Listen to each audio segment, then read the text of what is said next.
Business की बात करते हैं तो सफल बिजनेसमैन के नाम सामने आते हैं, लेकिन देश में कई सारी बिजनेस वुमेन भी हैं जिन्होंने अपनी मेहनत और दिमाग के दम पर करोड़ों रुपए की कंपनी खड़ी कर दी। उनमें से एक नाम है विनीता सिंह, शुगर कॉस्मेटिक्स की सीईओ और फाउंडर। एंड आपने इन्हें प्रेजेंट में reality show shark tank India में एज अ प्रमुख इन्वेस्टर का रोल अदा करते देखा होगा। जी हाँ, और विनीता सिंह अभी तक कई स्टार्टअप में शार्क टैंक की मदद से पैसा लगा चुकी हैं। आइए नजर डालते हैं आज विनीता सिंह की बायोग्राफी पर। विनीता सिंह बचपन में कुछ दिन गुजरात और बाकी समय दिल्ली में रही हैं। विनीता के पिता एम्स में कार्यरत हैं और माता ICMR में कार्यरत हैं। दोनों ही PhD होल्डर हैं। विनीता बचपन से ही पढ़ने में होशियार रही थी। हर चीज में फर्स्ट आना विनीता की आदत थी। विनीता ने अपनी स्कूलिंग RK पुरम के दिल्ली पब्लिक स्कूल से की। उनकी स्कूलिंग साल 2001 में पूरी हो गई थी। इसके बाद उन्होंने IIT का एंट्रेंस एग्जाम दिया और उसमें उनका सिलेक्शन IIT मद्रास में हो गया। यहाँ उन्होंने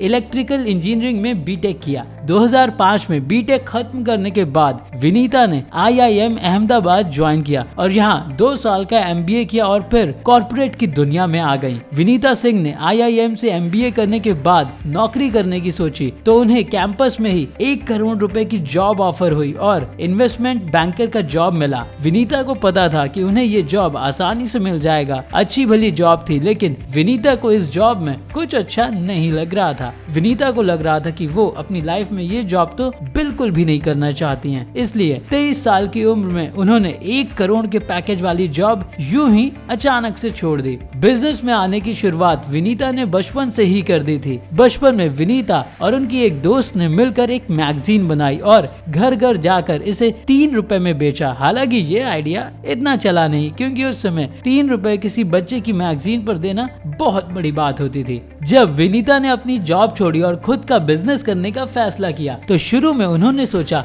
कि वो एक विमेन ब्रांड बनाएंगी और इस पर कुछ काम भी किया, लेकिन दिक्कत थी तो पैसों की, और बिजनेस को आगे बढ़ाने के लिए पैसा नहीं था। उस समय विनीता की उम्र कम थी तो लोग उनसे जल्दी कन्विंस नहीं हो पाते थे, लेकिन विनीता ने हार नहीं मानी। विनीता ने एक और नया बिजनेस शुरू किया। इस बिजनेस का नाम था क्यूस्टेल वेरीफाई प्राइवेट लिमिटेड। इसमें इनकी कंपनी अन्य कंपनियों को उनके नए कर्मचारियों के बैकग्राउंड के बारे में बताती थी। इस कंपनी को विनीता ने लगभग 5 सालों तक चलाया, लेकिन कंपनी ना तो बड़े लेवल पर रेवेन्यू कमा पा रही थी और ना ही कंपनी का नाम हो पा रहा था। इस कंपनी में शुरू में विनीता खुद सिर्फ महीने के 10,000 रुपए लेती थी। मतलब अपनी ही कंपनी को चलाने के लिए विनीता को सिर्फ 10,000 रुपए महीना मिलता था। साल 2015 में बैकग्राउंड वेरिफिकेशन वाली कंपनी को बंद करके विनीता ने कुछ नया बिजनेस करने के बारे में सोचा और उन्हें कॉस्मेटिक का आइडिया आया। उस समय भारत में कॉस्मेटिक्स के सेक्टर में बहुत बड़े बड़े ब्रांड ज्यादा नहीं थे। जो ब्रांड थे वो आम महिलाओं की जरूरत पर ध्यान नहीं देते थे। उनकी टारगेट वो महिलाएं होती थी जो मॉडल्स और एक्ट्रेस और हाई रिच फैमिली से आती थी। विनीता ने इस पर पूरा रिसर्च किया और फिर अपना खुद का कॉस्मेटिक ब्रांड शुगर कॉस्मेटिक्स शुरू किया। इस बिजनेस को करने में विनीता के पति कौशिक मुखर्जी का भी बहुत बड़ा हाथ है। इस बिजनेस को शुरू करने में कौशिक ने विनीता को पूरा सपोर्ट किया और आज भी दोनों मिलकर